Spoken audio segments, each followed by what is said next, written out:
अश्वत्थामा बलिव्यासो हनुमांश्च विभीषणः कृपः परशुरामश्च सप्तैते चिरंजीविनः। इस श्लोक का अर्थ है कि अश्वत्थामा, बलि, व्यास, हनुमान, विभीषण, कृपाचार्य और भगवान परशुराम ये 7 महामानव चिरंजीवी हैं। सप्ते तान संस्मरे त्रिण्यं मार्कंडेयमथाष्टमं जीवेद्वर्षस्तं सोपी सर्वव्याधि विवर्जित। यानी इन 7 महामानवों और 8वें ऋषि मार्कंडेय का नित्य स्मरण किया जाए तो शरीर के सारे रोग समाप्त हो जाते हैं और मनुष्य को 100 वर्ष की आयु प्राप्त होती है। सनातन पौराणिक इतिहास और हमारे वेदों और पुराणों के अनुसार धरती लोक पर ऐसे 8 व्यक्ति हैं जो चिरंजीवी हैं। यह सब किसी न किसी वचन, वरदान या शाप से बंधे हुए हैं और ये सभी दिव्य शक्तियों से संपन्न हैं। योग में जिन अष्ट सिद्धियों की बात की गई है वो सारी शक्तियाँ इनमें विद्यमान हैं। सनातन धर्म में सप्त चिरंजीवी को पृथ्वी के 7 महामानव कहा गया है। आइए उन सभी के बारे में कुछ बातें जानते हैं। सबसे पहले नाम आता है महर्षि परशुराम का। भगवान विष्णु के 6ठे अवतार हैं परशुराम। परशुराम के पिता ऋषि जमदग्नि और माता रेणुका ने उनका नाम राम रखा था। राम ने भगवान शिव जी को प्रसन्न करने के लिए कठोर तप किया था।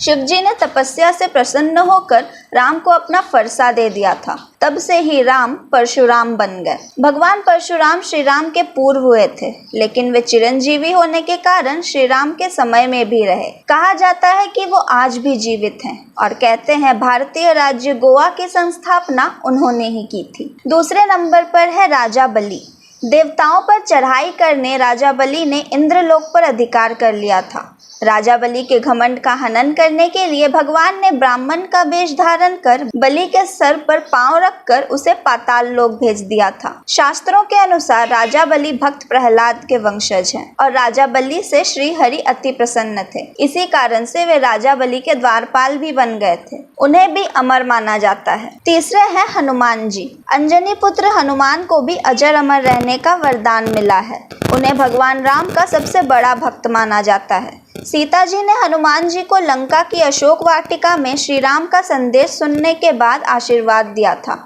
कि वे अजर अमर अविनाशी रहेंगे। चौथे नंबर पर आते हैं विभीषण। ये राक्षस राज रावण के छोटे भाई हैं। विभीषण जी श्री राम के अनन्य भक्त हैं। जब रावण ने माता सीता का हरण किया था तब विभीषण ने रावण को श्री राम से शत्रुता न करने के लिए बहुत समझाया। इस बात पर रावण ने विभीषण को लंका से निकाल दिया था और फिर विभीषण श्री राम की सेवा में चले गए और श्री राम ने ही उन्हें अमरत्व का वरदान दिया था। 5वें नंबर पर है ऋषि व्यास। ऋषि व्यास को वेद व्यास के नाम से भी जाना जाता है। इन्होंने ही 4 वेद, 18 पुराण, महाभारत, श्रीमद् भागवत गीता और भविष्य पुराण की रचना की है। कहा जाता है कि ये आज भी जीवित हैं। 6ठे नंबर पर है कृपाचार्य। कृपाचार्य अश्वत्थामा के मामा और कौरवों के कुलगुरु थे। श्रीमद् भागवत पुराण में उल्लेख मिलता है कि मनु के समय कृपाचार्य की गिनती 7 ऋषियों में होती थी।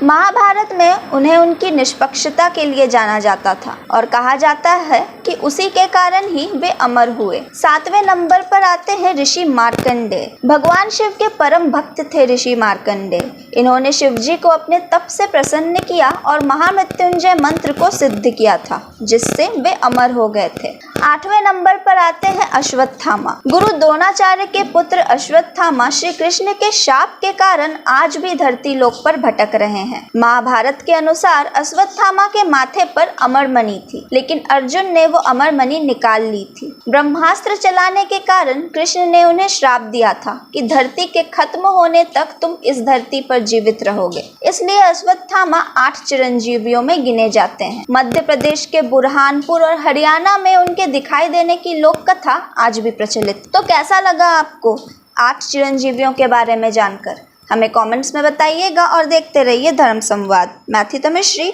धन्यवाद।